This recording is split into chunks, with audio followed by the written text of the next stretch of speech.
ဟုတ်ကဲ့ခင်ဗျာဒီကနေ့ကျွန်တော်ထိုင်းစကားပြောမနေ့ကနဲ့ပတ်သက်တဲ့ထိုင်းစကားပြောစာကြောင်းများ25ကြောင်းကိုပြုလုပ်ပေးသွားမှာဖြစ်ပါတယ်ခင်ဗျာ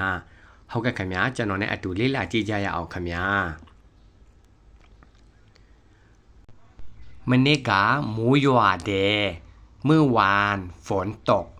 เมื่อวานฝนตก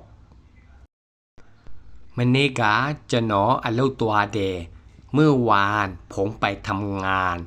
เมื่อวานผมไปทำงานมနေ့ကจะมาซื้อตัวเวเด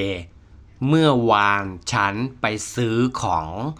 เมื่อวานฉันไปซื้อของมနေ့က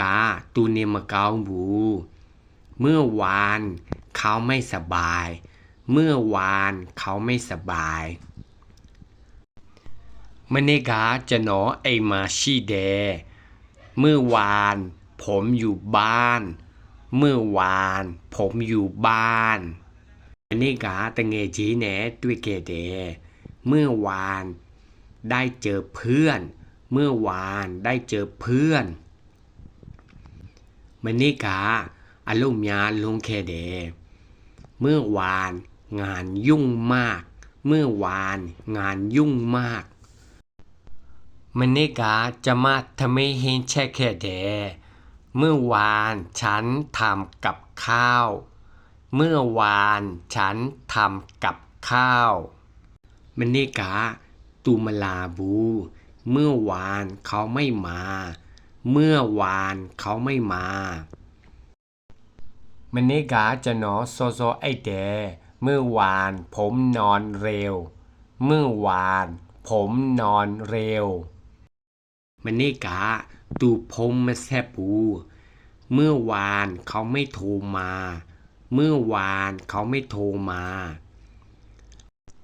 มနေ့ကจะมาขยี้ตัวเดเมื่อวานฉันไปเที่ยวเมื่อวานฉันไปเที่ยว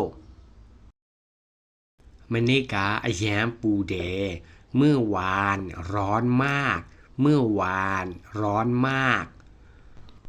มနေ့ကကျွန်တော်ใส่ตัวเดเมื่อวานผมไปร้านค้าเมื่อวานผมไปร้านค้ามနေ့က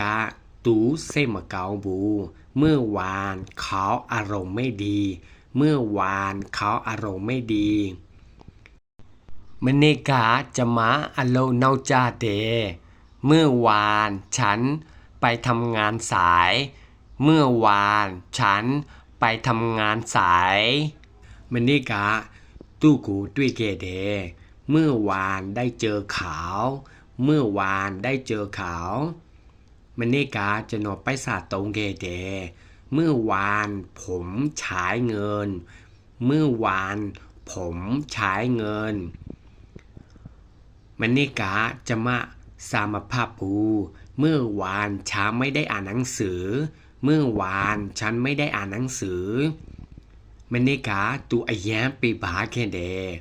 เมื่อวานเขาเหนื่อยมากเมื่อวานเขาเหนื่อยมาก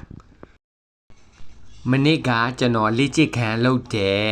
เมื่อวานผมออกกำลังกายเมื่อวานผมออกกำลังกายมနေ့ကจะมาရုပ်ရှင်ကြည့်တယ်เมื่อวานฉันดูหนังเมื่อวานฉันดูหนังมနေ့ကตูအိပ်ပြနောက်ကျတယ်เมื่อวานเขากลับบ้านดึกเมื่อวานเขากลับบ้านดึกมနေ့ကကျွန်တော်တိတ်မပျော်ဘူးเมื่อวานผมไม่ค่อยมีความสุขเมื่อวานผมไม่ค่อยมีความสุขมနေ့ကจะมาအရန်ပျော်ခဲ့တယ်เมื่อวานฉันมีความสุขมากเมื่อวานฉันมีความสุขมากဟုတ်ကဲ့ခင်ဗျာဒီကနေ့မနေ့ကနဲ့ပတ်သက်တဲ့ထိုင်းစကားပြောစာကြောင်းကိုကျွန်တော်ဒီလောက်နဲ့အဆုံးသတ်မှာဖြစ်ပါတယ်ခင်ဗျာရေကြီးစရာစာကြောင်းအဆုံးမှာအမျိုးသားဆိုရင်ခရပ်အမျိုးသမီးဆိုရင်ခထည့်ပြောပါခင်ဗျာ ဟုတ်ကဲ့ခင်ဗျာကြည့်ရှုသူများထိုင်စကားပြောလေ့လာရေးမှာအဆင်ပြေပါစေခင်ဗျာ